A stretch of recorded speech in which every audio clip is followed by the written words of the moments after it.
safari and may include animal kills and carcasses. Viewer discretion is advised. Well, it's a cool, crisp, beautiful morning. There's a clear sky. This is Safari Live. Ready?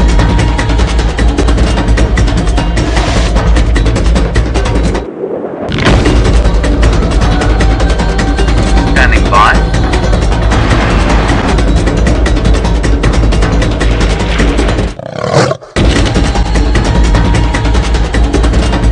Five, four, three, two, one. You are live, you are live.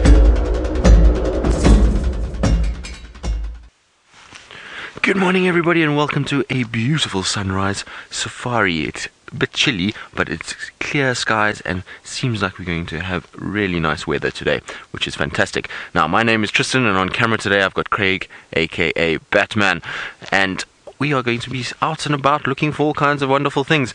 We've checked the hyena den, unfortunately no sign of them. They were there last night. We could see where the tracks were and where they were lying, but unfortunately no sign of either the little ones or the adults. So we're going to carry on now. Now, I know Taylor was talking about lions calling during the early hours of this morning, and they were right outside Inga's house, and they then seemed to walk down towards the dam. So I wonder if any of you might have seen them on the dam cam, and if you did, remember hashtag Safari Live on Twitter, and you can let us know which direction they went so that we can help Taylor in her mission. We're going to try and see what else we can find. We're going to go down to the southern sections of Djuma and try and see if we can't find any signs of a spotted cat, and then from there work our way westwards and see if maybe the Nkuhumas haven't come back over this way.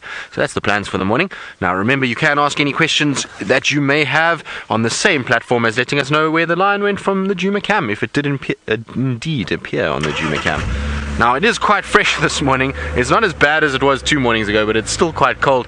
I was laughing at Taylor this morning where she said it's definitely gotten much, much colder in the 2 weeks she's been away, and she's wrapped up with about 40 layers this morning. She's got scarves and jackets and jerseys, and she's just kind of driving around like this with her arms out. So it definitely is a lot cooler than when she was last year, that's for sure. Now, here we go.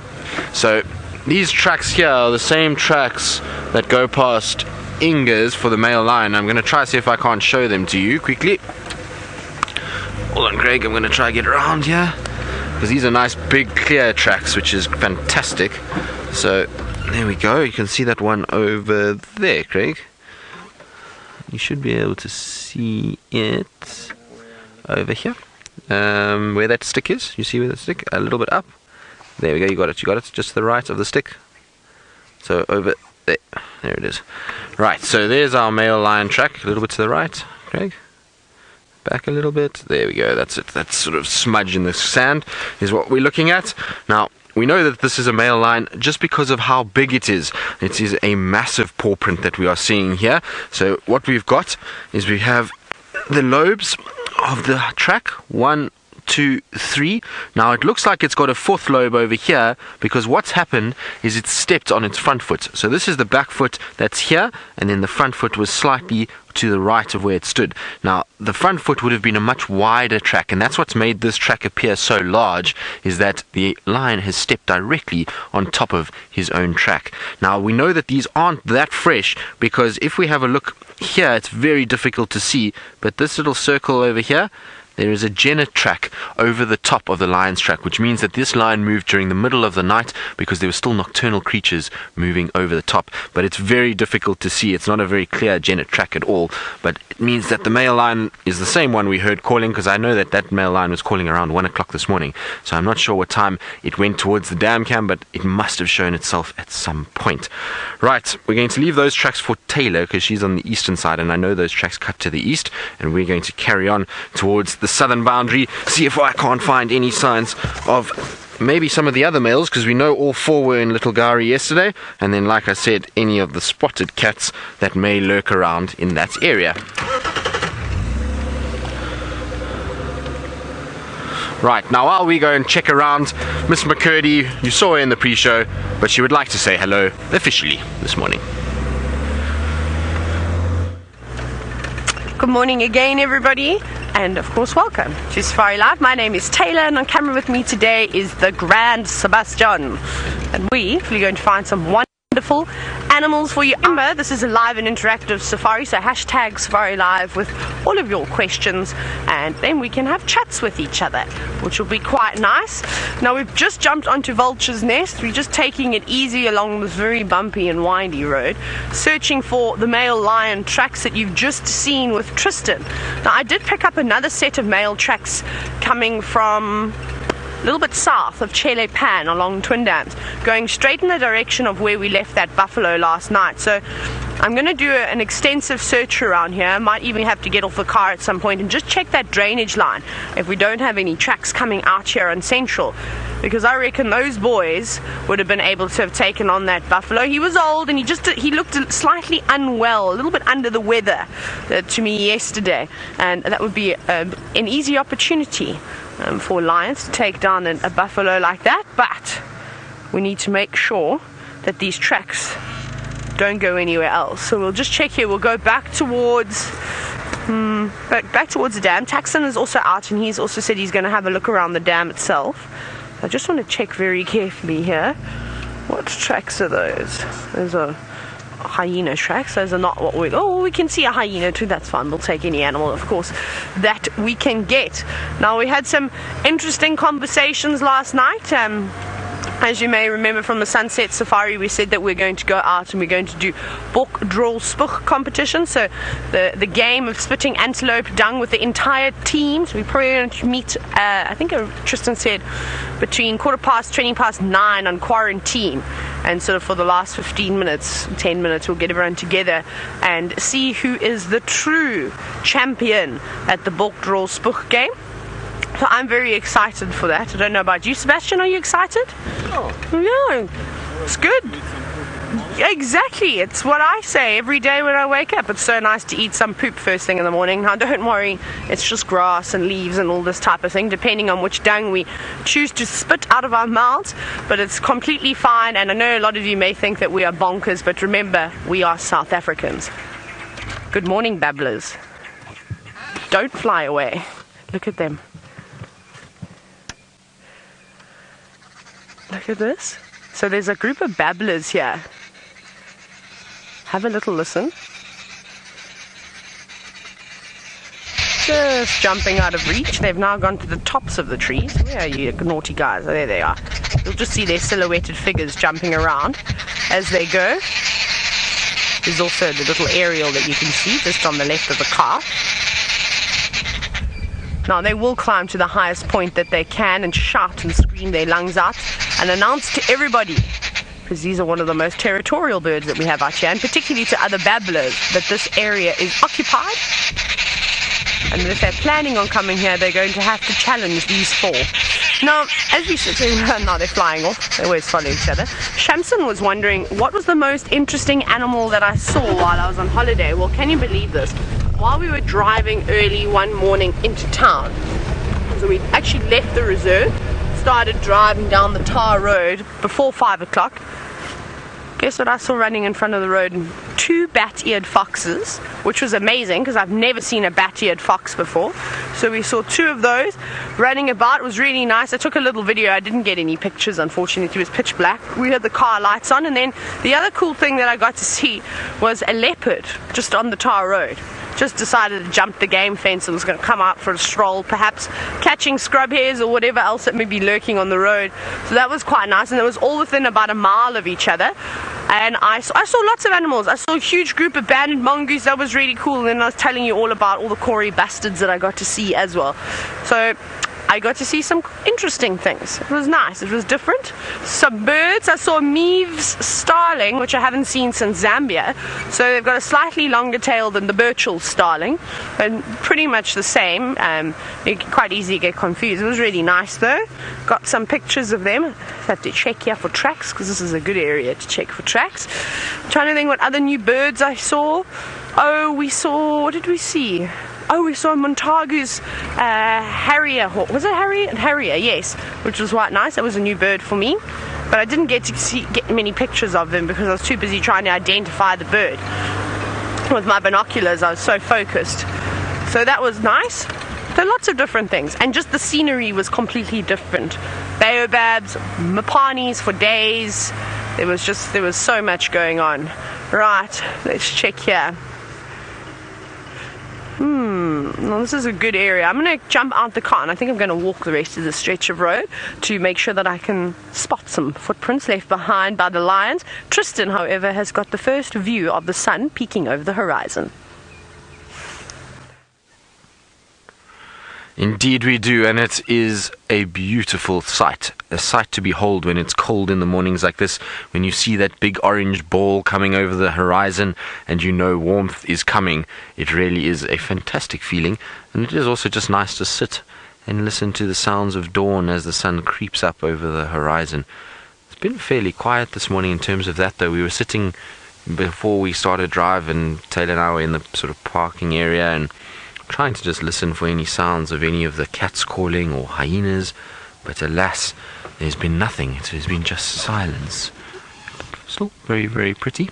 Very, very pretty nonetheless. Now, we're going to still head our way southwards. I just quickly checked Treehouse Dam, but no sign of anything there. Looks like that male lion came in from sort of Shabamu side, so I want to just quickly check that way. And see if they maybe not some of the other males or females have come through, because we know yesterday that there was 4 male lions and the sticks all together, so maybe one of these males has dragged some of the sticks with them this way. So we'll definitely have a little look around and just see, and maybe we get lucky. That would be nice.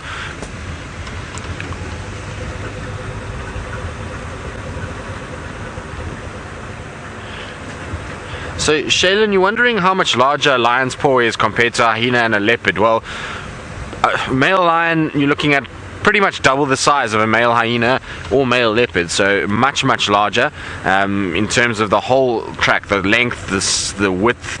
It is a very, very much bigger track. What I'll try and do is I'm going to try and see if I can't find... I'll find the lion track, and I'll try and find a hyena and leopard track somewhere out here this morning. That'll be nice, and we'll be able to, I'll use grass and I'll try and show you the difference between all three. Hopefully I'll be able to find a male leopard track that I can then at least show you how much different it is.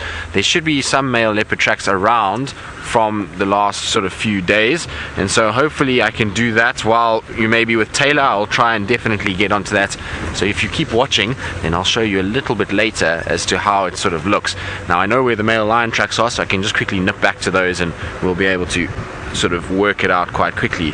Now I'm driving Weaver's Nest because Weaver's Nest is always a good place for not only Tingana but Hosana and Shongile. They also like to walk around here, so if we're looking for a leopard track, this is going to be the perfect place to find it. And it pretty much, with the female lions and leopards and hyenas, the female hyena is going to have a much bigger paw print because of her sort of size, and so we'll find that with her. Sorry, I'm just quickly checking here because I've got tracks for male lion going up and down here, and can't be the same tracks that we had earlier, because those tracks come from a completely different direction. So they're over here on the right, Craig. You'll see there's a sort of big deep indent in this. There you go, you can see them all coming along here, and so those all go up a little bit, Craig. Up, to the right. There we go, to the right, over here, where my finger is. There we go. So you can see that he was walking around here, but now the tracks that I found earlier are coming from a completely different direction. So I wonder if maybe 2 males weren't around last night and they were calling to each other, and that's maybe why he turned here, went back, and then he went back again. So it looks like he's sort of turned around and then decided to head back north again. So I'm going to try and see if I can't find where this guy goes.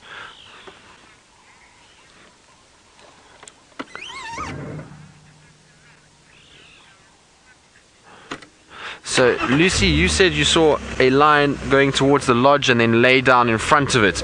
Well, that's very good news. I know that Taylor and Texan from WildEarthTV are busy just checking that area and going to see what's going on there and see if they can't find some sort of sign as well. Let's see how we go here though. But I hear that they've got tracks for a female now, so that's quite interesting. We'll have to just try and decode this mystery of all these lions that have been walking around during the night. And it seems like Djuma is the party central at night, and then in the morning everybody just vanishes. So they all go into different places. So hopefully this morning things change a little bit and they all decide to actually rest somewhere around here. It would be much nicer for us and much easier for us if they decided to stay here, because it can get quite frustrating following tracks to boundaries every morning. So hopefully they will be somewhere within Djuma this morning. But I'm trying to see if I can't find a hyena track here somewhere as well.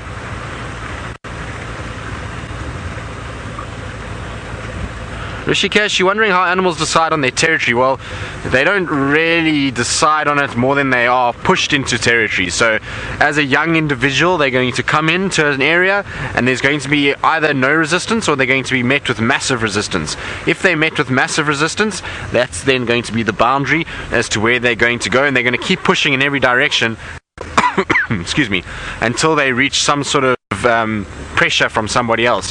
When they get that pressure, they're then going to stop and they're going to stay there. So it's more defined by competition than it is from their own conscious decision as to, okay, this is where I'm happy with. They'll just keep pushing and pushing and pushing until such time as a area is completely sort of utilized and already somebody is there, and that's when they'll stop and that they set up. So it's more about density of the same species than it is actually a conscious decision of where they sort of feel it's necessary for them to stop.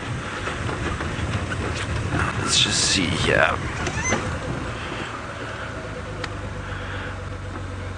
Right, I'm going to quickly just check around here and see what's going on and see how many lions have actually crossed here. And while I do that, let's go back to Taylor and see if she's had any luck finding the tracks on the other side of the property.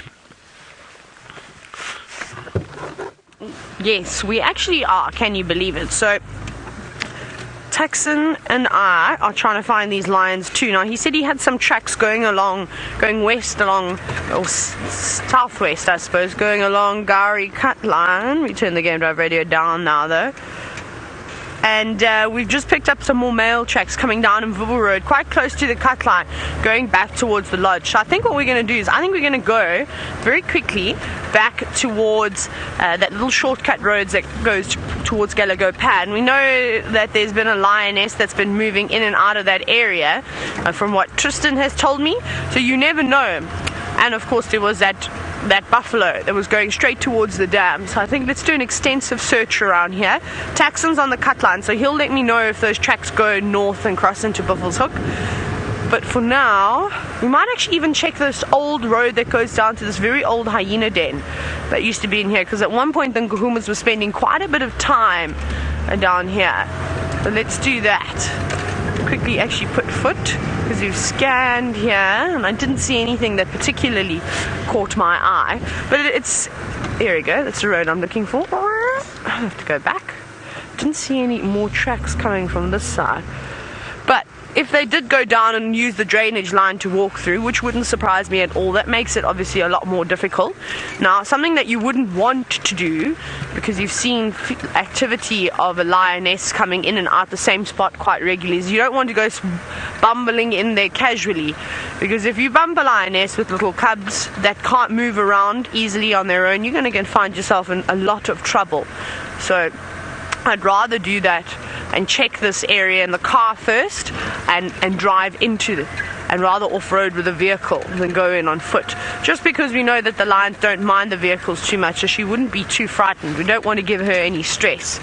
We don't want to scare the little cubs, if there are little cubs too. Let's just check here. We'll go all the way down to the edge of the drainage line. I don't know when anyone drove this road last. It doesn't have any vehicle tracks on it. It's all cleaned up.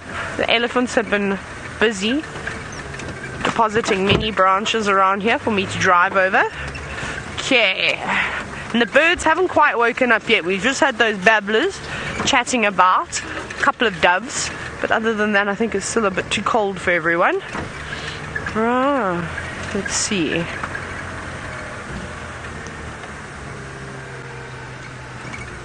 This was the old den here, if I'm not mistaken. You can see it's quite nice. Oh, let me just hear. Taxon saying? He's also just checking the boundary still. So it doesn't look like there's much activity happening around here. I can't see any worn pathways. And no lions sitting here either. I can hear some birds chirping away. It sounds like towards the pan.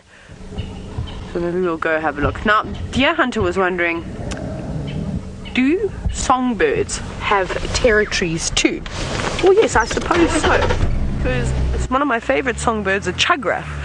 Either the black-crowned or the brown-crowned chugra. I'm going to reverse here quickly. They've got beautiful voices and they sing really, really nicely. And they can also be quite territorial. I've seen one having an argument with a drongo. But whether it was the drongo that had instigated it, I'm not sure. But I'm sure that they do. They use their voices. We'll often hear white-browed scrub robins chirping very, very early in the morning. On my last cycle, we actually had some great visuals of white-browed scrub robins singing their hearts out. Also doing, it was a bit later than the dawn chorus as well. So yes, they can indeed. Right. My goodness, these animals are sneaky. We've got to get back into it. I suppose that I'm really happy that the Nkuhumas are spending more and more time on the property again. They love it. They seem to like it here for winter. I just hope that the buffaloes start coming through sooner than what I said, sooner than the end of this month, and that will encourage them to hang around. But I suppose the Duggar boys are fine too. Just going to pick up the pace, make it easier, rather than taking on a massive herd of very healthy buffalo. Trying to go for one buffalo bull on its own would be a much better idea. We haven't even seen our first Impala this morning. Everything is still sleeping. Come on, we need luck. We need luck today. But I think we're going to get lucky. Well, I hope. I'm just going to try and be optimistic. So it seems as though Tristan's having a little bit more luck than I am this morning. Not necessarily with an animal, but he has found a whole lot of footprints, and I'm sure he'll tell you which tracks he's got.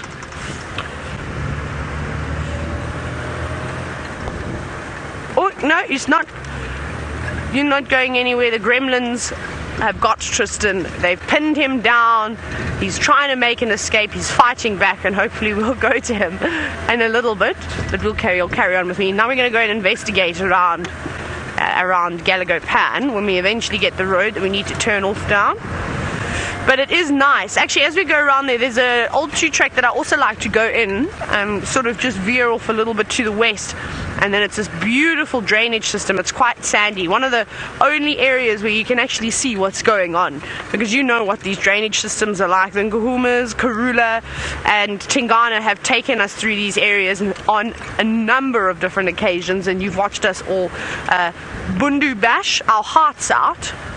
It's not the best kind of bundu bashing. It's actually quite tricky driving around here, but at least it's getting a little bit thinner now, so it will make it easier. We'll be able to see those stumps that are hidden, and I can't believe how much the grass has dropped. It was so tall before I left, and it's definitely dropped by maybe just less than half, so that's a good sign. We'll be able to see things a little bit easier. Let's just take along here.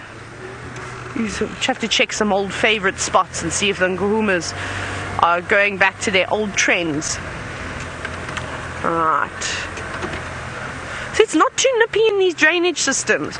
My goodness, when I was guiding down in the south, if you drove in any one of the drainage lines, it was an absolute nightmare. You'd freeze. You wouldn't be able to take your hands off of the steering wheel. It was so cold. But it is warming up now. And we're gonna have to take some layers off soon. Whee! So I think tomorrow I might be able to pull off the shorts. I don't think it was particularly cold. Okay, you just triple check here. Yes, hello.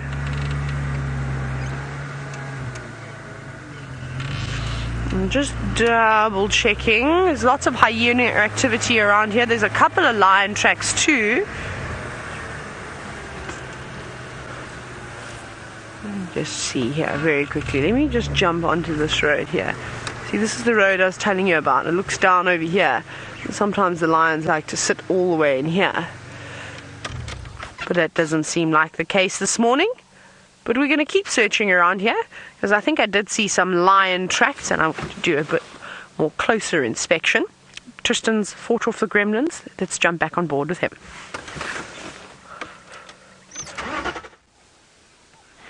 Well, we've got one of our feathered friends, which I'm not sure how it's doing it, but it's wading around in this cold, icy water with those bare legs.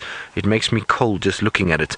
It is a blacksmith lapwing, and we came towards Twin Dams just to see if there wasn't any sign of one of our leopards lurking around here, but it is quite quiet on the leopard front. I did find tracks for what looks like Hosanna going south into Little Gowrie, and then obviously those male lion tracks that come out of Little Gowrie coming north. So between the two of them, they were around that area, but Hosanna's tracks definitely go back into Little Gowrie, so hopefully he'll come out from somewhere there. I'm going to keep checking around this area just in case. He likes to often go round and round and kind of in and out.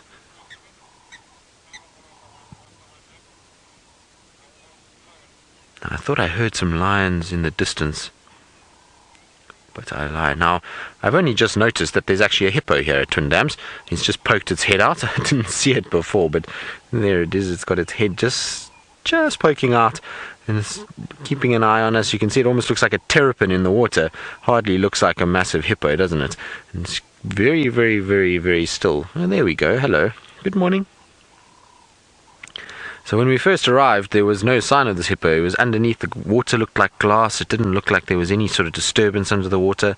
So this is hippo that is undercover. And you can see if he goes under there and he sits dead still, the water just gets very, very glass-like because there's no wind this morning, and it would be quite difficult to actually see him. Now this is quite a young male. He's not very big at all, but this is our sort of normal one that we see here. He's often accompanied by another young male as well, and they generally spend quite a bit of time sort of in this area, and they move from here towards Little Gowrie. There's a sort of pan at Little Gowrie that they spend time at, and then from there back to here again. Depending on where they've been feeding will determine where they end up sleeping in the morning.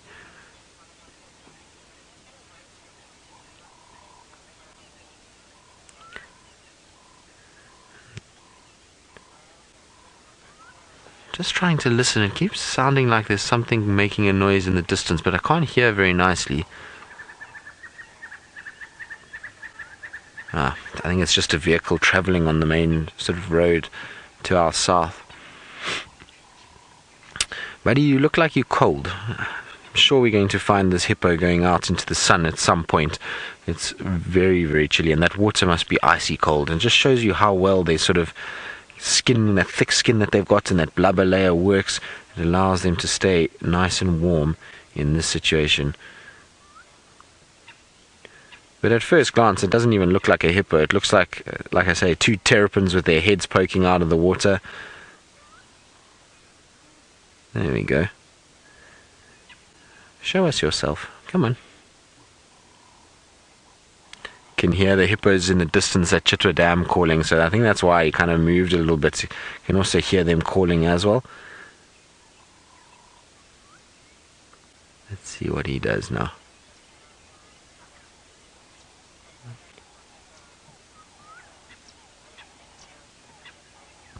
There we go, underneath. That's it. Right, onward and forward, Craig. Let's see what else we can go find.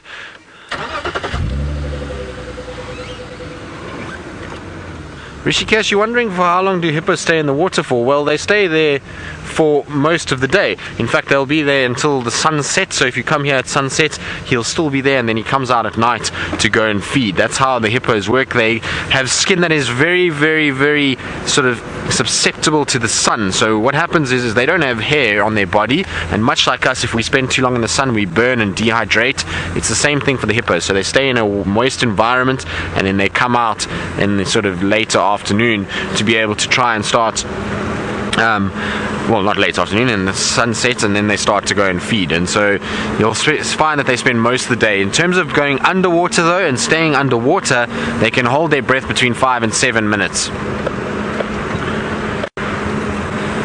Right, now we're going to cross 2,500 miles all the way up into Africa to my friend Brent Leo Smith, who is apparently doing some birding in Kenya, and I wonder if he found out what that mystery bird was from yesterday. Good morning from the Masai Mara in Kenya. We've decided to give Taylor and Tristan a little bit of a chance to try find some lions before we do. So we're going to do a bit of birding this morning. My name is Brent Smith. I have Dangerous Dave on camera. And that is a pair of secretary birds. At the moment, one started to walk, but they are just sort of warming up, waiting for their favorite food to get moving, which is of course snakes and lizards and other reptiles that live in this lovely long luscious grass. And they will eat all sorts of things, small rodents and insects as well. But they've no, it's decided, it's after something. No, it's decided that it's over this area and going to move on a little bit to better hunting grounds. The other is still very much relaxing close by to us. And the beautiful secretary bird. Oh, no, I think we're going to get takeoff coming up shortly and get the runway cleared. Get our signals out. Is it a green for go? Is it a red for stop? They are exquisite creatures. I love the hairdo. Let's see. Looks like a bit of a bad hair day for that secretary bird. Just out of bed look, the bed head. But see, they don't always have to sort of hunt together, but they're normally within a reasonably close distance of each other. Now, there are a lot of secretary birds in the Masai Mara, and their home ranges are much, much smaller than you would get in Kruger, just due to the fact that there's a lot more food here. Now, they use those wonderful long legs of theirs to pretty much stomp their prey into submission before engulfing it.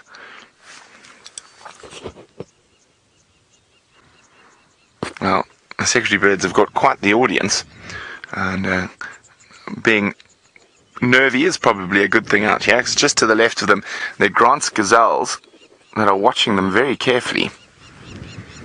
There we go, Grant's gazelles and Topi. The Topi, not so interested in the secretary bird, but the Grant's gazelles, probably because they're a bit shorter, just waiting to see what they are.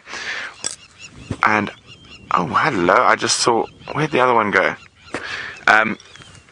The second lone tree in the distance there, Dave, right on top is a martial eagle.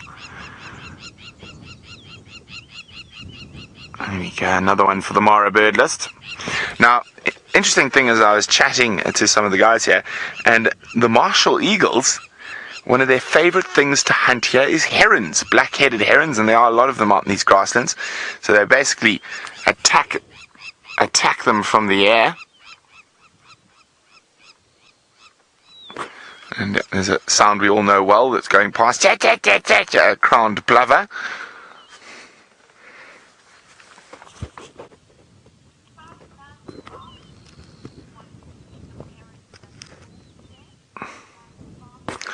So, there we go, the crowned plover has landed right in front of us. Now, Fuzzman Sparkles was wondering if we were going to hopefully see some herons and storks today. I'll keep my eye out, but I'm away from the wetlands at the moment. I'm out in the grasslands, and here we go. It always reminds me of James Henry. There it goes.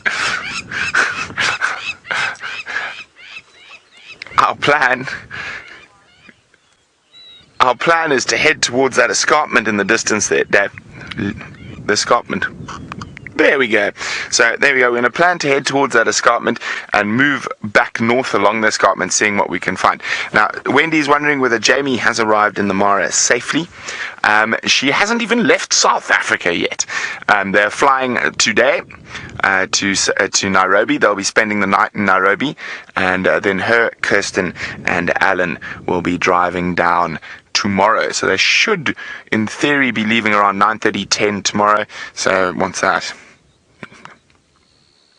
should be arriving around 3:30. Oh, has it got something? There we go. Look at that kicking. Oh no, it's scratching. Oh, it's an ear scratch. I got excited. I thought they might have found something in the grass to kick to death.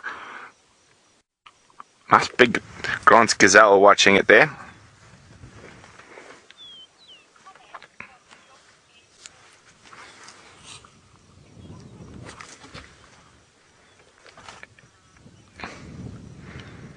Yup, who's 4 years old in in Oregon says this looks like a strange seagull. Well, it's not. It's quite a lot bigger than a seagull, and it's got a very hooked beak. So it is a raptor, a predatory bird, and it'll use those long legs to kick and that sharp beak to rip apart any little thing it feels like eating or manages to find to eat. Now, when you're out on these big open grasslands like this, it's very important to just always have a quick check around, because if there's a lion or a cheetah and they're lying flat, just that little pop-up of their head could be the difference between driving past them and having a wonderful big cat sighting.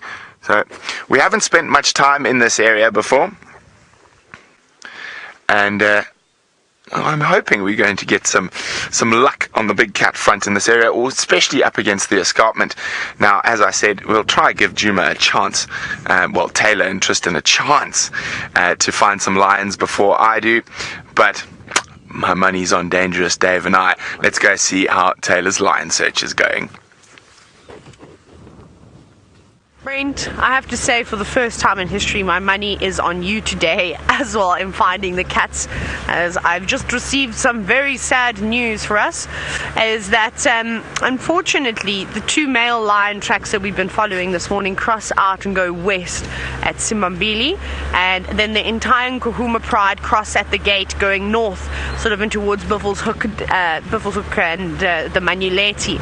So that has now significantly lessened the chances of us finding lions, unless they've decided to pop back on again. But we've been checking extensively around here, so no luck. So I think we're going to change our plans. Rexon and Saxon are still working around here. They can go into Buffelshoek, so they're going to move that way now, hoping that they're going to catch them in time. And of course, if there's any updates, if there are any cats around, they'll definitely call us in. I think we're going to go a little bit further east now. So keep that radio on just a little bit, just in case they do find something, and then I think we're going to just check Buffelshoek Dam, and we'll just bumble around and see if we can pick up on anything else. Maybe a sneaky leopard. We don't know where Tingana went. We know quarantine was found yesterday, so let's just see how our luck is this morning. Now, as most of you know, us South Africans speak a very strange language, and we use all sorts of bizarre words, and I used a bizarre word this morning, which was bundu bashing, and Michael was wondering exactly that. So Michael, bundu bashing for you, it basically means off-roading, driving through the bushes, a term like that, I suppose. Yeah, so we would use, instead of going, I'm off-roading, we are bundu bashing. I think it's a lot more exciting. You have all sorts of words for all sorts of different things.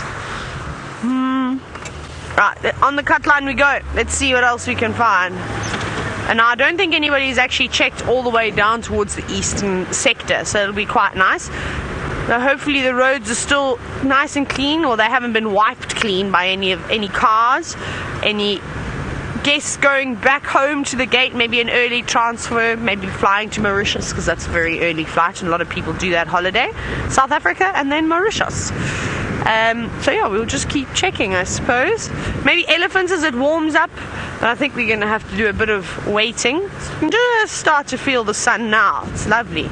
See if we can see any mongoose in these massive termite mounds that we have just along the boundary. It'll be a good chance to see some. I think I'm going to have to take a jacket off. Are you still toasty and cozy, Sebastian? I'm still cold. Still cold? Not yet. Okay. That's fine. You can keep it on. Not even a bug this morning. Where are you? Surely the bugs must put their winter clothes on as well and still be around. Now, I always do this every time I come back to work. The animals hide away. It's this fun game that they like to play with me, because they obviously know I've got such a great sense of humor. Not this morning. No, I'm just joking. Now, we haven't quite found the sun just yet, but Tristan has, and he's pretending to be a gecko.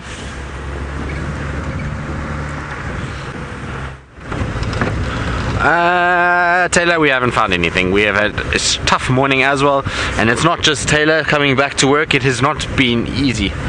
Found the sun. Well, no, not really. I'm driving in the shadows. The sun is kind of coming out slowly, but we're still very much in the shadowy areas, and it's still very chilly, actually. So But other than that, like I say, Taylor coming back to work and it being quiet is no change on what has been happening over the last 2 weeks anyway. We've had a tough time of it. Every now and then we've had some of the cats, but elephants have been very good, but the rest of them have been few and far between. And there's been a lot of tracking into other properties in the last few days, so hopefully our luck will change. Maybe when the 2 girls are on drive and it's girl power, then the luck will turn and all of the animals will come back to Djuma for them. Hopefully so. I hope that the girls have a good time over the next little bit. And I'm slowly heading up Cheetah Cut Line, just checking around to see. You never know what could be lurking around here. We know Tingana likes to come this way a little bit, and Tundi and Tumba. And after Tundi and Tumba's kill, I don't know where they went. Nobody's been able to tell me which way the tracks went, but so many vehicles drove up and down there that it's difficult to say as to where they went. Maybe they've gone south into nets or vessels. They could have come north up into this area. So just checking very, very carefully to see. I'm also trying to find a hyena track so I can give a comparison of the leopard, hyena and lion tracks, but can you believe it? Of all 3, I found 2, but I can't find the hyena track anywhere. There's normally hyena tracks all over these areas, and this morning it seems like they're even avoiding me. So not only can we not find the animal itself, but we can't even find a track for them either, which is not ideal. So hopefully our we'll find a track somewhere. I know if I head towards quarantine I'll be able to find a track, but that will be a last resort and for a little bit later, I would imagine. Just want to check. It's always important when you're driving sort of cut lines and areas where roads join and intersect that you just check the tracks very, very carefully, or check the roads carefully, because it's often a place where animals will sort of either cross over or move into your area, and so it's worth just slowing right down and just checking and making 100% sure that they're actually not moving around there. So alas, that road held nothing for us, just a few bird tracks. There was also a male elephant that moved down this road at some point during the last sort of 12 hours. It wasn't here yesterday afternoon, but the tracks are slowly going southwards down towards Chitwa Dam, but I think they're from sort of early last night. So I've seen a few places where there's been nocturnal tracks over the top. Now hopefully with the sun also coming out, as we're going to start seeing some of the birds actually getting active as well, because so far this morning, bird wise, has also been incredibly quiet. We've had very little sign of anything, so hopefully it will all start to liven up a bit with the sunshine, as it sometimes does. There's something with a heartbeat. It's not the most difficult animal to find, but sure is a welcome sight. Oh, and a little button quail that just flew out. But the button quail has landed in the grass, so we're not going to be able to see that. But these are just a little small bachelor group of male impalas that is kind of just coming out of these sort of open areas and now moving into the thickets for the day. They know that the predators are going to start slowing down now, so it'd be better to start heading into those thicker areas to find nutritious food. But they seem very, very relaxed. I don't think they've had to deal with too much during the night. You can often find what's been going on during the night just from an impala's demeanor.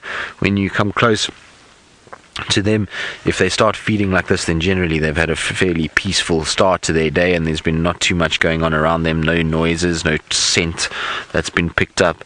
But when you come across them and they're feeling a bit nervy, you can often know that that's when the lions have been around roaring all night, or a leopard has been sawing, and they then tend to be a little bit more on edge.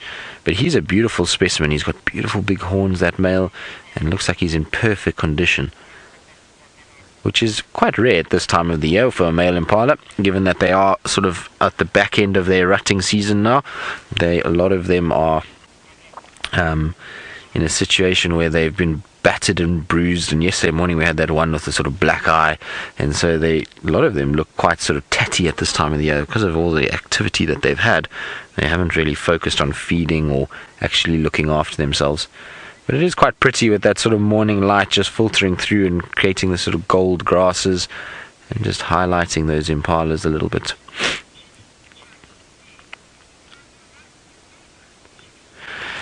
So, Chitty Chatty Meg, the rutting is not over just yet, but we are winding down now. So, most of the mating would have been done. We now are going into June already, so most of those females should have been mated with if they are to give birth in time for the summer months. You might find one or two males still rutting around, and we will hear it still for a little bit longer, but the actual sort of fever pitch of the rut is starting to wind down now. It's more sort of May that it happens, and then it goes into June a little bit, but by the end of June, we're going to be completely out of it, and that will be sort of the end of it. Otherwise, the lambs are born too late in the season, and they don't develop quick enough and don't get the right amount of nutrients in order to survive. So you'll find that they try and all sort of mate around this time within a very short period, so that when they all give birth, it's within that sort of month period, and they can then be able to have these nursery groups where the babies are kind of all together, and it makes it much harder for the predators to actually pull them down. So if you can imagine, it's a sort of game of numbers, and having them all at the same time means the predators can only kill so many before it actually they start to develop and get quicker and faster, and can then get away from those predators. Right, our impalas are disappearing behind a thicket and into the golden light that is the sunrise, and so I think we're going to continue too and start heading northwards and see if we can't find anything around sort of Nyala Road north and south. Now I believe Taylor's heading in the exact same direction as we are, so I think we're going to have to just quickly change direction, and while we do that, let's go across to the lady herself and see where she's off to and what her plans are.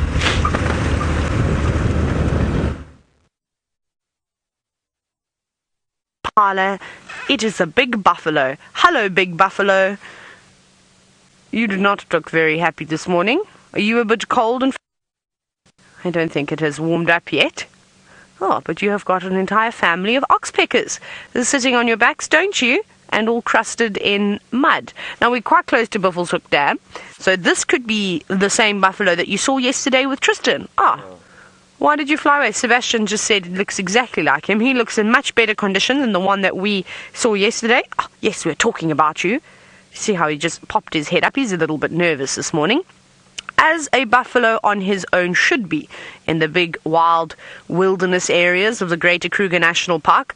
Now, I've also just been listening to the Game Drive radio, and it sounds like there's a lot happening on Buffelshoek, and in terms of buffalo too. There was a big herd that was sort of stampeding around, from what Rex and the story that he can tell about their tracks. So I wonder if the Nguhumas didn't change direction and went east once they went into Buffelshoek, sort of Manuleti area. Maybe they got the whiff of the wonderful scent that a buffalo leaves behind and chased them about. So they're working that area now. So as soon as they can find anything, they will let us know. I think, where are you going to pop out now? Now, John, you were actually wondering if I thought that this was the same buffalo from last night. So not the one that I saw, but most certainly the one that Tristan saw, because apparently he'd been roading in the mud and he had a blanket of mud on his back, and that's exactly what this fella has got. So I think it is him, and just moving about the drainage system, and now he's looking for something to eat. And we're going to see this now. The animals are going to move away from the open areas, the favorable areas where they have been grazing, and they're going to start feeding along the drainage systems. And they say that they do about 75% or so of their feeding in the winter months, all the animals along the drainage systems. And if you have an aerial look of the area, so next time we get the drone out, you'll notice a significant difference between the greenery along the drainage systems and the dams versus how yellow the rest of the property is starting to become. So that's something quite nice to look forward to, especially for the viewers who have now only seen the Sabi Sand beautiful and bright green. You're very lucky, because it's the first time this year, or the end of last year, that I saw this area very green, because it had been dry for the previous 2 years. So it's nice to see a change in colour, and hopefully the return of the big groups of animals are going to come back too. But he's a beautiful boy. He's in very good condition. Now, as you look at him, you've got to be quite creative, of course, and Mary's got a fantastic imagination. She says that this buffalo looks like he's got a moustache on top of his head. He does too, and if you were brave enough and you were to jump on his back, you could probably put your head by his horns and look like you'd have a great moustache, but there won't be any of that being done here, because that would be a very silly and stupid thing to do, to try and jump on the back of a wild African buffalo. I can imagine it would bronk and try and buck you off, and then will stab you with its horns. So we will leave that. We won't be doing that. I'm going to see if he's going to come out again. He's just going behind this big African wattle now, as you can see. So I think if I reverse, we might get another view of him. I don't think he's had a drink just yet. Maybe he's going to save himself for a little bit later. I wouldn't want.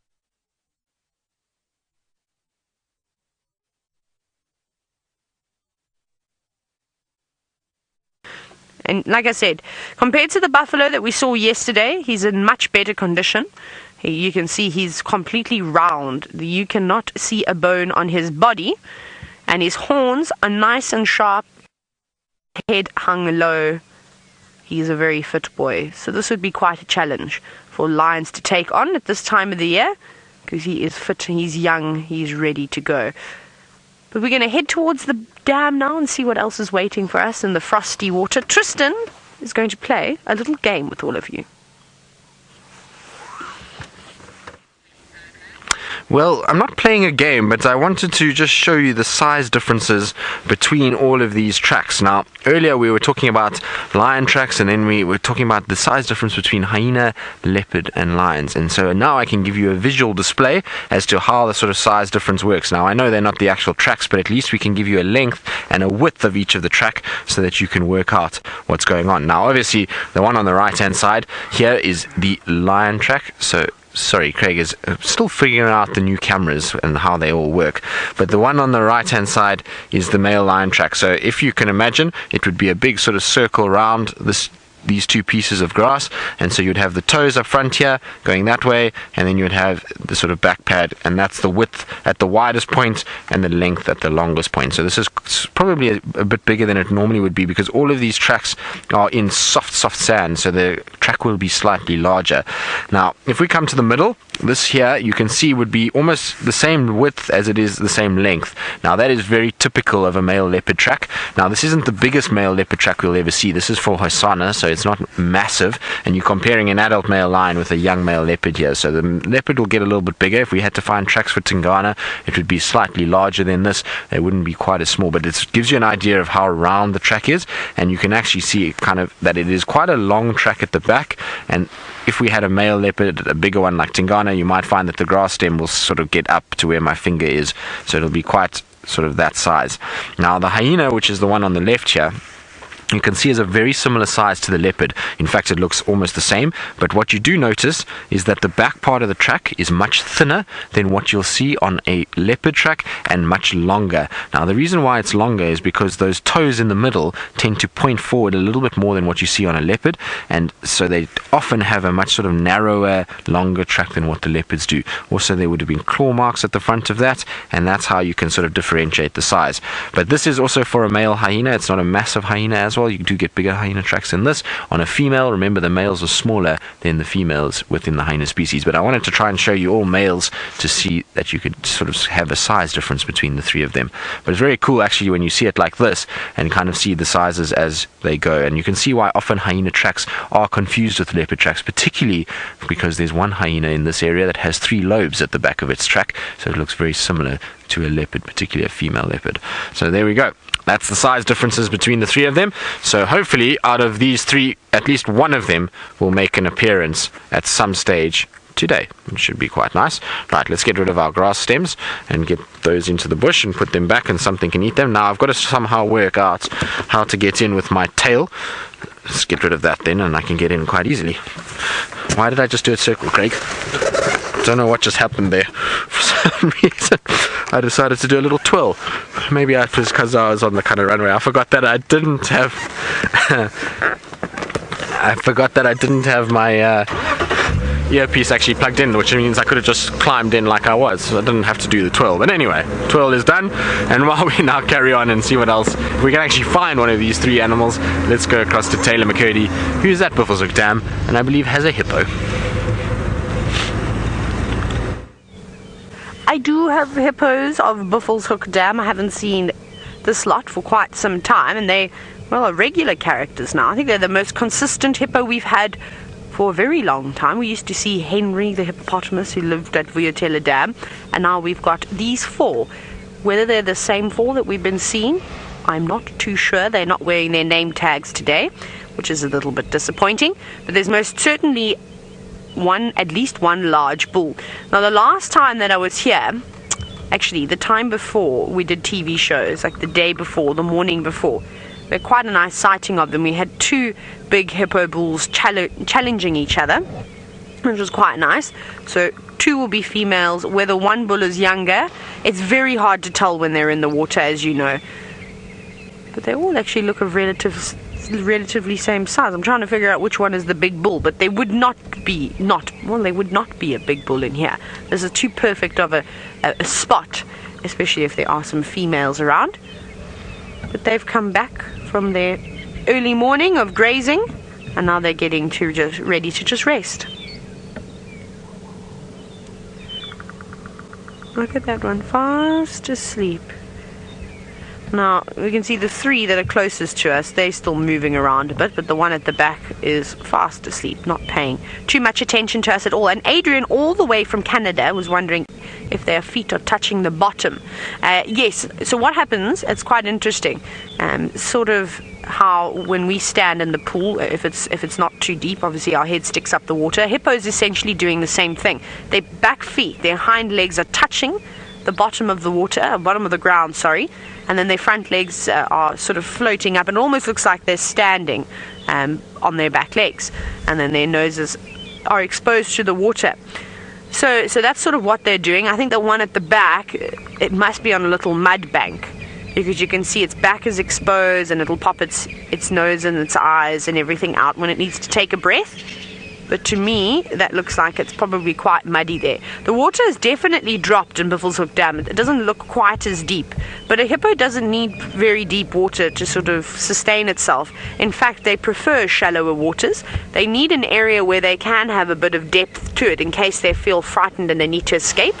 Oh, that's actually so beautiful as the hippo sort of snorts and this sort of golden spray of water shoots out of their nostrils, which is quite nice. Maybe we'll get to see it again.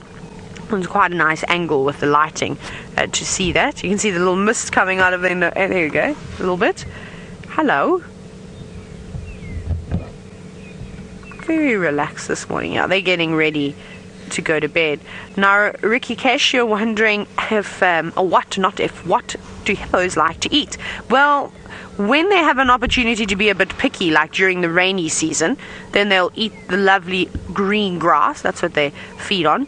Most of their diet is made up on grass. However, I'll tell you can't be too picky, and if there isn't any grass available as we go to winter, it will start to get less and less, so I think we'll be okay. I think we'll have some grass, just enough to last them through the hard months, and that's what they eat. Sometimes they eat water lilies as well. You'll occasionally see them munching on that. I used to see that quite a bit in Zambia, but other than that, that's it.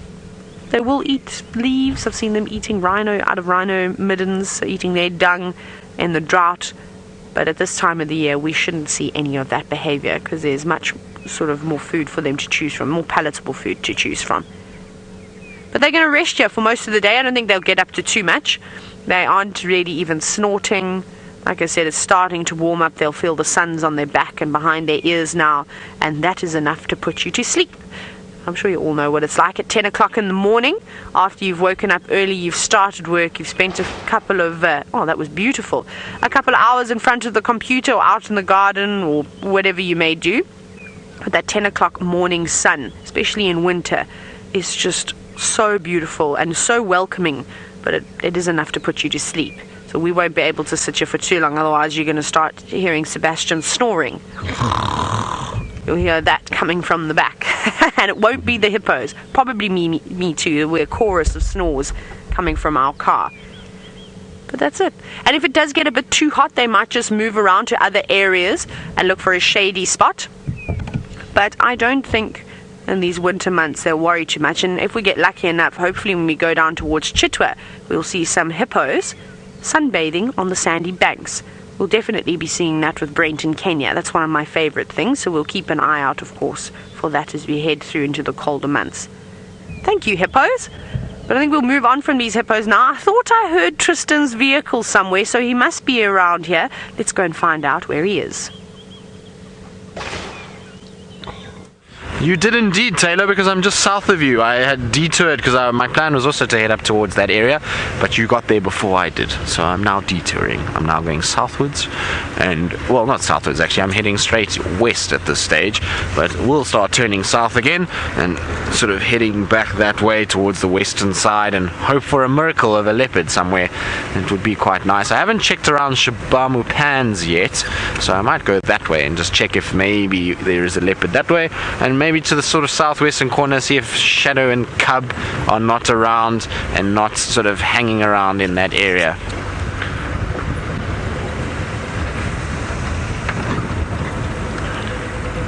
Now, I'm just trying to listen to the radio because they're talking about tracks for the Nkahuma Pride.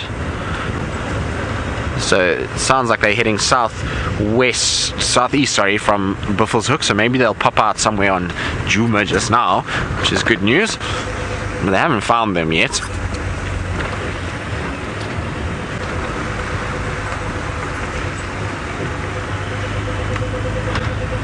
So Lisa, you said you dreamt that the lions were on a termite mound and that's where we should look.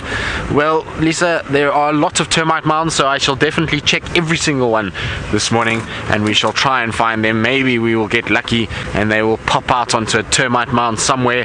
It would be a very, very pretty show, particularly in this morning light. It would be really nice if they were. The other day we had them on the termite mounds and they were going up and down all over the place and was really quite fun to watch. So hopefully, I like the way you're thinking, Lisa, and I like the positive vibes.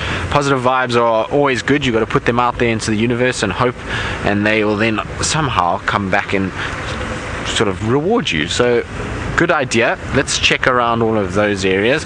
I'm going to start heading slowly back towards the sort of northern section because knowing our luck, they might cross back behind us, and I know Taylor's already checked up there, but you never know. If they're starting to head south again, it is very possible that they could cross over the boundary, because there's very little sign of anything else with regards to tracks, and very quiet in the east and in the west. So it sounds like the guys are trying to track the sticks around Little Gowrie side, but other than that there's really no reports that I've heard of this morning. So just got to keep trying and keep looking around and seeing. And like I say, even bird wise, it's fairly quiet this morning. It's still probably a bit cold for everything. I'm just looking back now at Craig, and Craig's sitting like this, hunched over and completely freezing. Craig, are you cold? Chilly. Are you chilly? Oh, don't worry, Craig, at least you got headphones on. Your ears are nice and warm. You should try to drive around without headphones on. The ears gets quite chilly, to say the least. Alright, let's have a look here. Sorry about a bit of a bouncing road. There's a few trees, roots that are growing through the road there.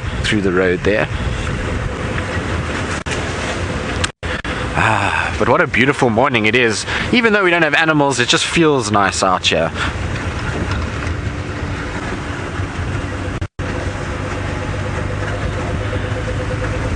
Ramadan, you want to know, is there a curfew in the park? And what is the penalty if you break curfew? Well, yes, there is a curfew. Now, the curfew is not for the same for Kruger as it is for the Sabi Sands. Here in the Sabi Sands, I'm going to stop because there's Gremlin Hollow down below here, so I'm going to just stop here to answer this. But the curfew, everybody has to be in their lodges and in their sort of respective areas. The reason for that is because of the poaching that we have of rhinos in South Africa. They're worried about cars and movement of lights, and the anti-poaching unit then doesn't know if those lights are a credible threat or not. And so that's why we have to be back, and then they can make sure that if they do see lights that they know, okay, that's somebody that shouldn't be there. So that's the reason for the one in the Sabi Sands. It then extends all the way up until 5 o'clock in the morning when the gates open for staff to come in and out and sort of move around, and so that's the curfew. If you are driving around within that sort of period, you are then deemed to almost be a poacher, and you will be arrested and taken to Skukuza police station, which is south of us, and you will be interrogated as to why you are driving around at that time. So while you might be found innocent, it is not a very pleasant experience to go through. You certainly don't want to be thrown in a holding cell in winter overnight and then be questioned the next morning, and you will be vigorously questioned. They will do polygraphs and lie detectors and voice analysis and all kinds of other things just to make sure that you're not up to no good. So that's how it works here in the Sabi Sands. In the Kruger National Park, it's slightly different. Kruger National Park, because it's a public area and there are people that are doing self-drive safaris, they then have a different system. So they will have a gate that will open at sunrise from the fenced camps that are within the Kruger. There's no open camps like what we've got here, and they will then self-drive until the sun sets. When the sun sets, everybody's got to be back in their camps, and that's how it works. If you are found outside of that, you will be fined very heavily, so a lot of money, and I think it's about $150 for every 15 minutes that you're late over the gate time closing. So it gets quite expensive if you're going to mess around. And then also the same thing will happen if they find you in the middle of the night out there. You're going to be in a lot of trouble, and you will be questioned and interrogated and all kinds of other things as well. And if you really kind of break the rules and keep doing it, then you can get banned completely from the area, as well as even maybe face some jail time. So it is not something you want to do, not something that you mess around with. At the end of the day, these things are all put in place for the safety of people and the animals, and so it's something that we all adhere to as best as possible. Right, now we're in a bit of a quandary because we can't really move too much from here because of the signal that we're going to have through this drainage system. So what I'm trying to do is trying to see if there's not something that I can spot from where we are. There are a few birds chirping, but none of them are actually in sight.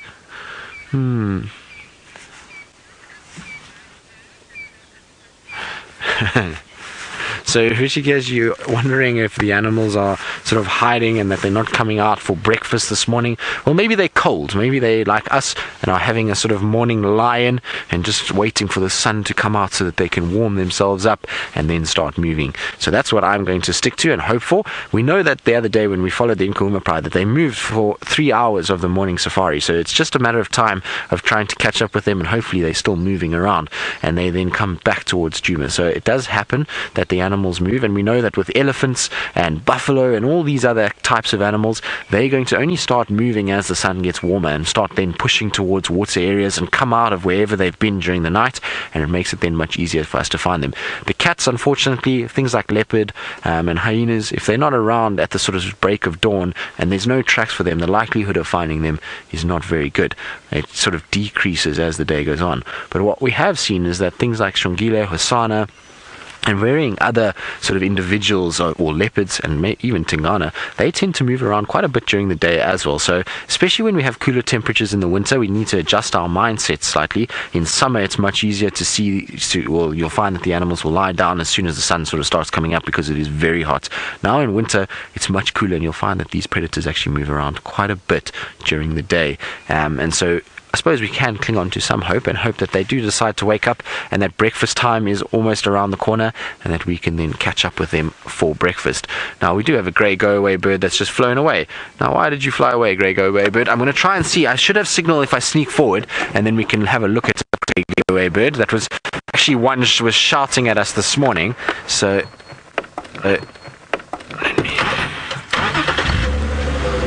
now, hopefully. So he landed in.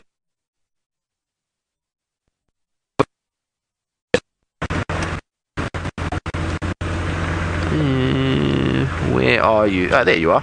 Craig, can you see him? It's just through there on that small bush.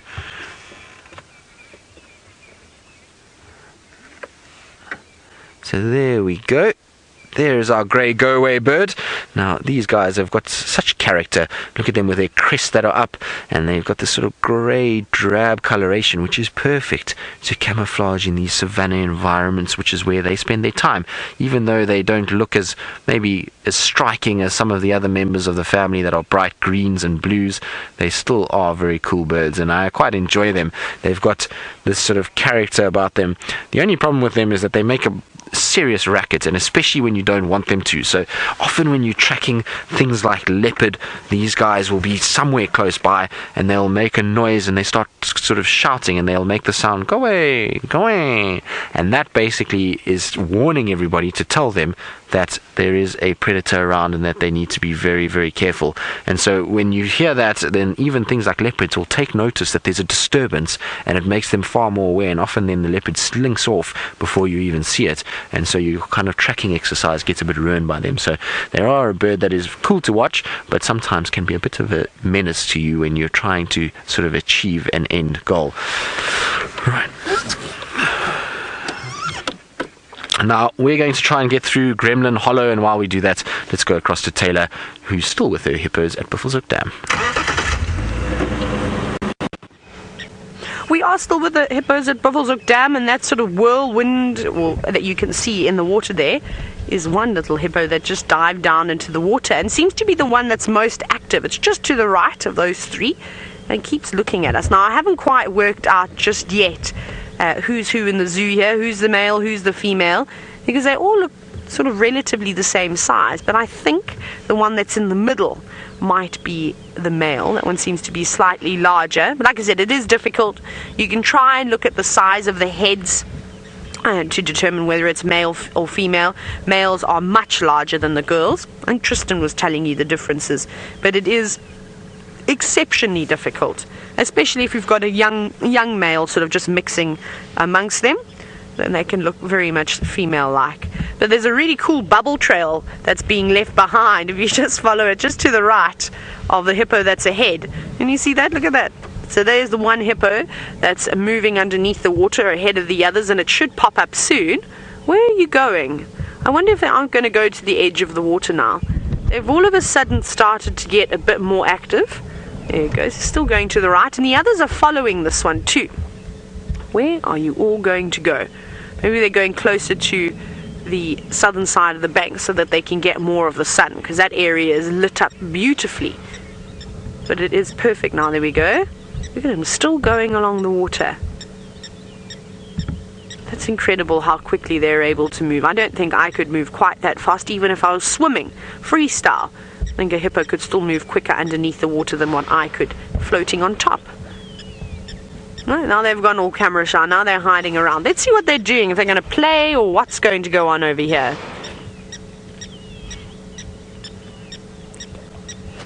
There's also a blacksmith lapwing shouting about in the distance. Perhaps somebody's coming to drink water near its area, and we know that they're not fond of other birds. Now, I was saying earlier that I thought that Buffelshoek Dam, the water level had dropped a significant amount, and Jason was wondering if all the natural pools of water have started drying up yet. They most certainly have. There are very few mud wallows about at the moment. Just from driving on Hyena Road and even on Shibamu, those pans are drying up very, very quickly, and it's just going to get worse and worse as we go along. But in a way, it almost helps us with sightings, because if it's only the big dams that have got water in, then the animals are going to have to come to these areas, barring the elephants, because they can dig for water too. So it sort of helps us a bit too. We know, okay, we can check these 3 dams because we know that they've got water in, and that's where the animals should be going. And you can work out where they have been sort of from earlier on that morning or later that evening, and take it from there. So that's quite exciting. So I think Buffelshoek Dam, Twin Dams, Treehouse Dam, Vuatela Dam are going to get a lot more attention, and even perhaps Galago Pan, maybe lots of Impala and zebra around there, hopefully in the up and coming afternoons, having a sip of water before the sun goes down. But that'll be quite nice to see. But it might take a bit of time though. There's still going to be maybe another week or two before some of those pans dry, but it'll drop every day. Every sip of water that an animal takes is also going to contribute to the lowering of the water levels. But it's still looking good. Right, it's still very, very quiet out here. Brent, however, is having a great morning. He hasn't found any lions yet, but he has some Topi.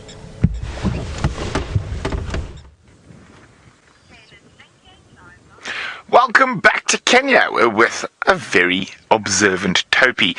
Now, they're often called the policemen of the Masai Mara because they're always standing on a bit of higher ground, making sure nothing can sneak up upon them.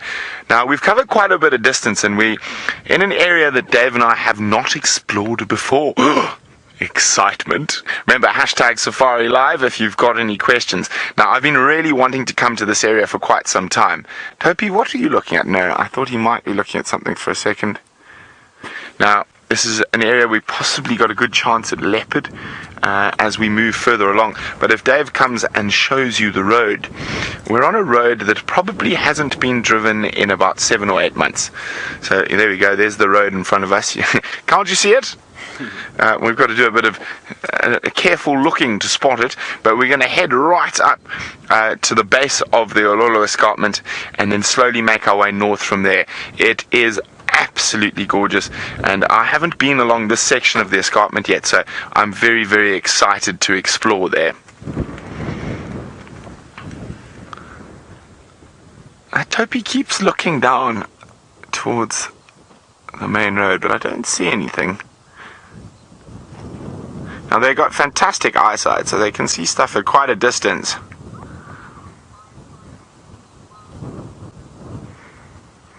Patricia is wondering how much of the Mara Triangle will we traverse on? Patricia, the whole Mara Triangle. All of it. Where we can take a car, we can traverse. We can't traverse the cliff faces. That's a bit difficult, even for my driving skills. But pretty much the whole of the Masai Mara National Reserve, both the triangle and the other side of the river, about 170,000 odd hectares that we can traverse. So 3 Sabi Sands, and I'm not just talking about Djuma, I mean the whole Sabi Sands. We've got traverse over that. Now, of course, as wonderful as it is, it also brings in some different challenges. We do tend at the moment, especially at the moment, because we are exploring and trying to figure everything out, we can cover sometimes over 200 kilometers in a day. And especially when we go to the other side of there. But it is very exciting to be able to explore and have this vast expanse as our playground.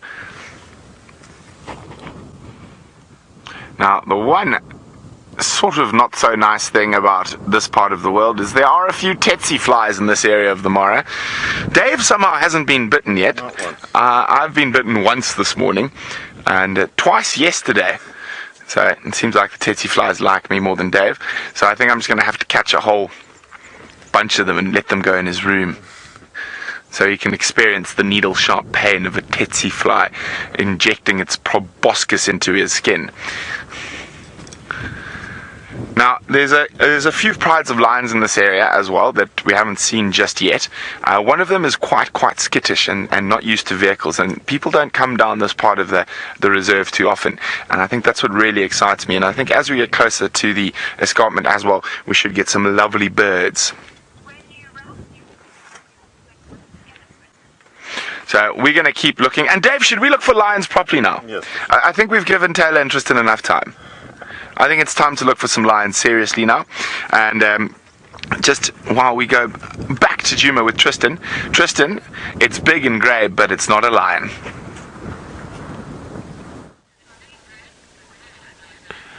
Well, yes, Brent is not a lion, and it's also hiding as well as a lion would, but it is going to make an appearance shortly. There we go. There's a big bull elephant who's got quite a few problems. He's got really nice tusks, but you can see he's got broken cartilage in his ear, which means his ear hangs over like that, and then he has a massive abscess on his stomach, which looks very painful. Now, he's just turned there, but you can see, look at the size of that abscess, and you can see it's actually split open now, so hopefully it will start to heal up. But he's in full-blown muss, so I'm just watching him carefully because he seems as though he's a little bit on the grumpy side. And why wouldn't you be? If you have that big abscess on your stomach, you also wouldn't be feeling so good. And you can see, look, he takes dust and he throws it on that area, just trying to seal up that wound and make sure that it's okay. Now, where are you off to, boy? Let's see if he's not going to turn towards here. Like I say, I don't want to push him too much because he's probably not in the best of moods with that sort of must raging as well as a gaping wound on his tummy. I don't think he's going to be the happiest of guys, but he's a beautiful big bull other than that. And I'm so interested by his ear as well. You can see it's completely folded over the wrong way. And I wonder And this is something that I've always sort of thought about and I've yet to find an answer for.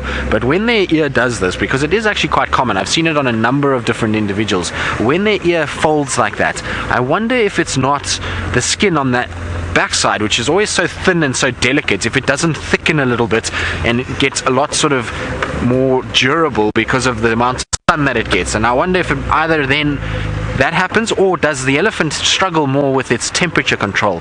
I'm not 100% sure, and it's something that's always intrigued me, because surely with an ear like that, it can't be nearly as comfortable as when they have ears that are perfectly normal and working in a normal fashion. So let's just see. Now, just quickly getting...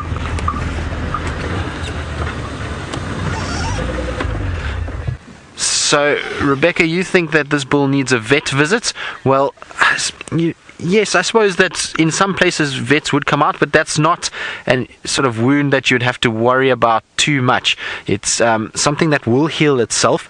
This elephant will definitely be okay with that. It's not going to be something that's going to die from.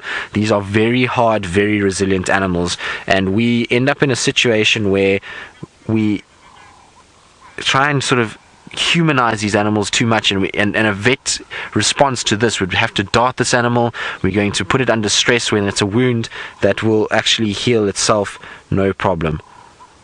So at the end of the day, we actually don't need to interfere with that at all. If it was something that was man-made as well, if there was a gunshot or a arrow in it, very different story. But this is a natural wound that's formed, and something that we don't really need to worry about too much. And I know that's a hard stance to have, but what's the difference between treating an elephant and... What is the difference between an elephant that's got something like this, or a male impala that has a wound that nobody really cares about, or a snake that has a wound that nobody really cares about? So if we apply this sort of blanket policy, then generally we actually make the right decisions, and the animals themselves end up being in the right place. And they end up actually doing just fine themselves. So we end up with a stronger bloodline, and this kind of injury, like I say, is not something that is life-threatening. He definitely will be okay with this type of injury.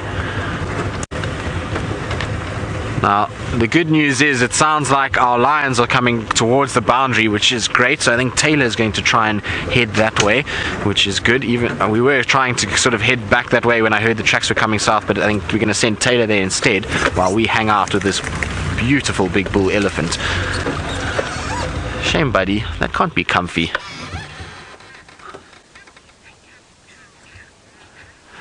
So, Nita, you're 8 years old. Hello, Nita. Hope you're having a wonderful day. And you want to know, what do I think happened to his ear? Well, Nita, I'm not really sure. Sometimes these things happen, and what it is there's a cartilage that is attached to the muscle, from the muscle to the ear itself, which controls how the ear sits. And so sometimes they can get a defect in their cartilage, and then the ear flops forward like what we see here. So it does happen sometimes, and I'm not 100% sure how it happens, but it's just one of those things that can happen when maybe it didn't get enough nutrients when it was a baby, or there was some sort of issue that happened. It could have also happened in a fight. Maybe it broke some of that cartilage and the cartilage set that way. So it could be one of those issues as well. But I'm not 100% sure, Nita. We'd have to try and maybe see if we can ask a vet somewhere that would be able to explain it to us a little bit better.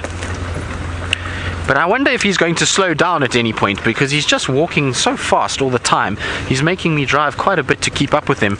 Now you can see I'm not going very, very close to him, because when an elephant bull is in must, they become a little bit more unpredictable. And now when we're trying to sort of follow elephants, we don't want to stress them out in any way, and we don't want to sort of make ourselves a nuisance to them. And so that's why I'm just slowly kind of going along parallel with him. I'm not actually driving too close to him like I would with a lot of the other younger bulls, or even the elephant herds themselves, where we get right in amongst them. This guy, if he wanted to come closer, he would, and he's not really choosing to, so we'd rather just stay alongside him.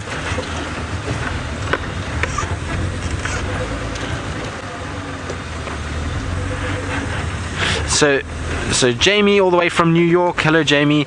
You want to know how long we would let it go before human intervention? Well, Jamie, we would let it go as far as nature would take it. So unfortunately, if this male had to succumb to his injuries, that's part of the way nature works, unfortunately.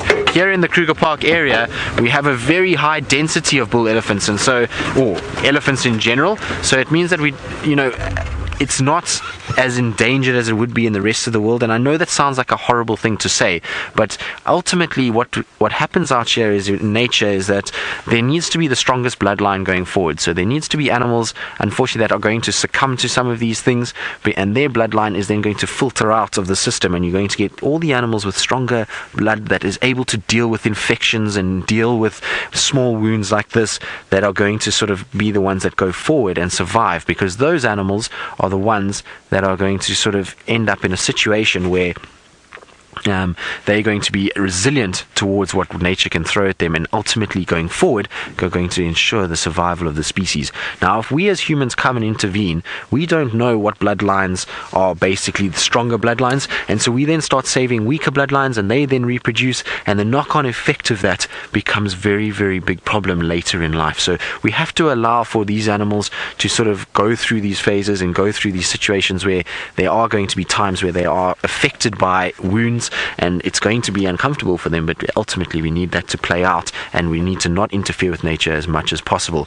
It's such a big debate, and it's something that rages on and on and on all the time, because they say that we impact in these areas by having vehicles and roads and varying other things, but ultimately if we weren't here, that animal wouldn't be treated, and if we leave it, then it's going to build up a resistance to infections, and hopefully it will be able to be okay. Also, that particular wound is not caused by a by a human in any way, and so it's a natural injury, and one that this elephant should overcome. If let's say hypothetically it was a person that caused that and there was a massive gash and it was really bad, then yes, we would start to interfere and start to sort it out. But unfortunately, otherwise, if this elephant deteriorated over time and just died naturally, that would be all part and parcel. And that elephant there is an older elephant. I mean, he's probably easily in his 40s now, so he's not like he hasn't contributed to the sort of natural system already, and he is starting to get older, and so when they get older, these kind of wounds can weaken them and ultimately can die. So let's carry on and see what else we can find, because he's wandered off into the bush.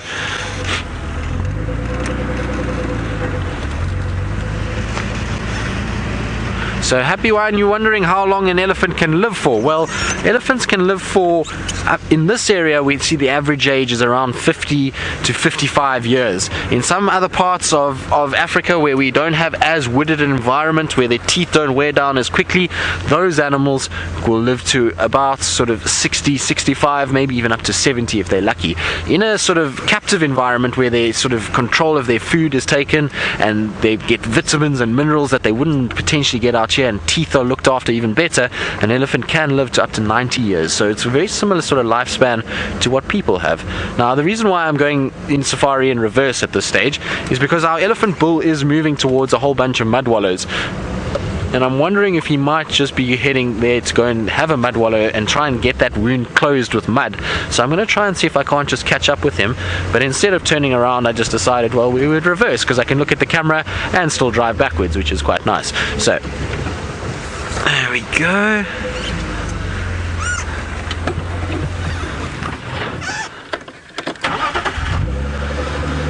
So, dear watcher, you're wondering if he's vulnerable. Will other hyenas go after him? Well, I pity any lion or hyena that tries to go after that elephant.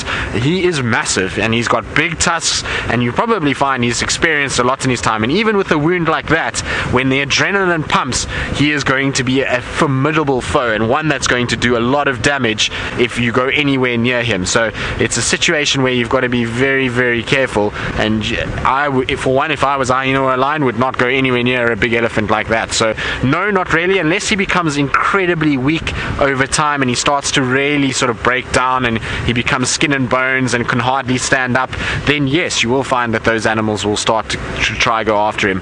But otherwise, they all know that that is an opponent that they wouldn't want to face. Also, don't forget, an elephant is not an easy animal to bring down. It's not exactly got a sort of unstable center of gravity. It's not like it's got very sort of thin skin that you can get in and get to a sort of vital point and sort of suffocate or choke it or anything like that.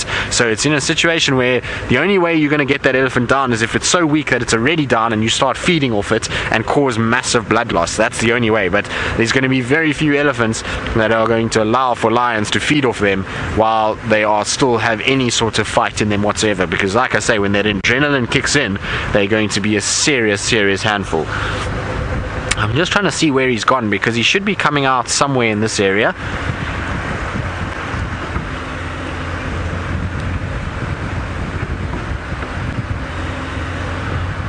So Laurie, you're wondering if elephants have long memories. They do indeed. They have one of the best brains in the entire world of nature. So their brain is a very similar size to ours.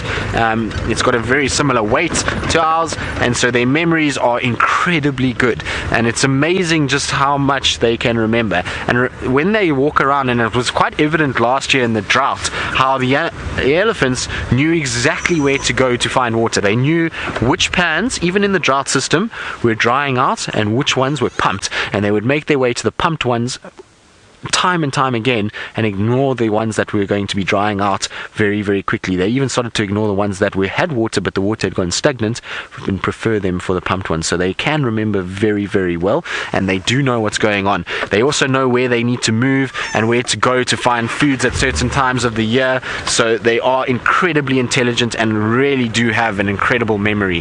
Now I just want to go a little bit further forward because of the pan system that is in front here, or the sort of muddy wallow that's in front. He might pop out somewhere this side. Could take him a while because he might get sort of waylaid by something to feed on, but he seemed like he was really moving quite quickly down this area, so I'm hoping that he's going to be somewhere in this sort of section.